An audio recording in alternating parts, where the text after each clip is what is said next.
Now, when you think of the world's most wealthiest people, who do you usually think of? Elon Musk, Bill Gates, Jeff Bezos?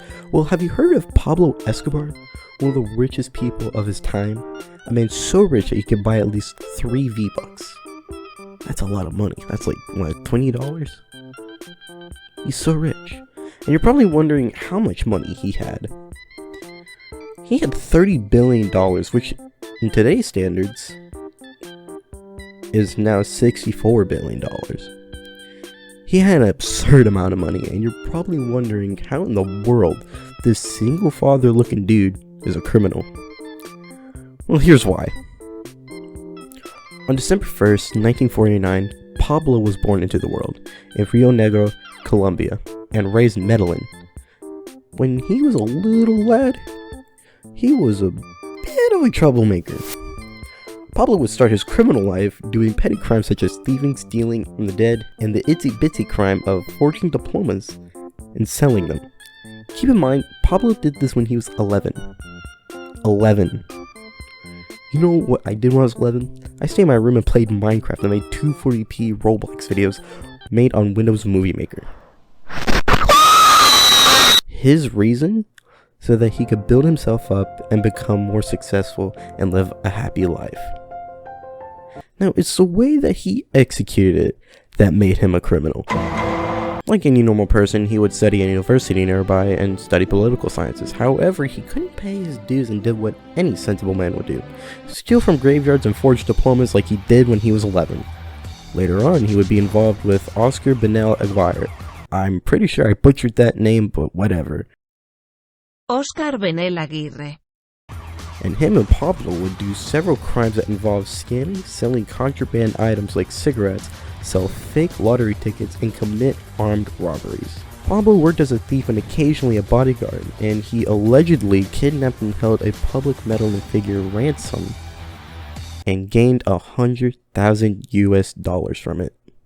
If we do some Doctor Who Back to the Future type time travel and we skip a couple years into the future, he would be involved with several people in the smuggling business, which would lead him to his interest in smuggling illegal narcotics. Around this time in the 1970s and the 1980s, there was a high demand for cocaine. Pablo took advantage of this wanted market and would form his own drug cartel, and in the mid-70s called the Medellin Cartel, and it became one of the most powerful cartels to ever exist.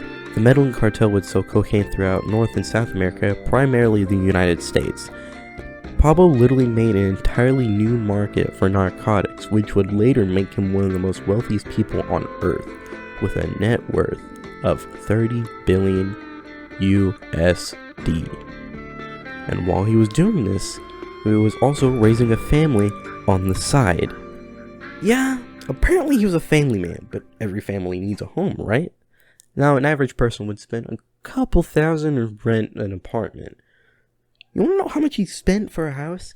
$11 million. The man was literally living in Booger Sugar Manor and living his best life. Right up until the very end. On December 2nd, 1993, the day after his birthday, happy 44th birthday, Pablo, he was shot dead in the ear whilst escaping the Colombian law enforcement by jumping across rooftops because a group called the Search Block had found transmissions coming from his cell phone and found his hiding spot. Years later, after he died, several relatives spoke out against Pablo's actions and put in their own effort to stop the war on drugs.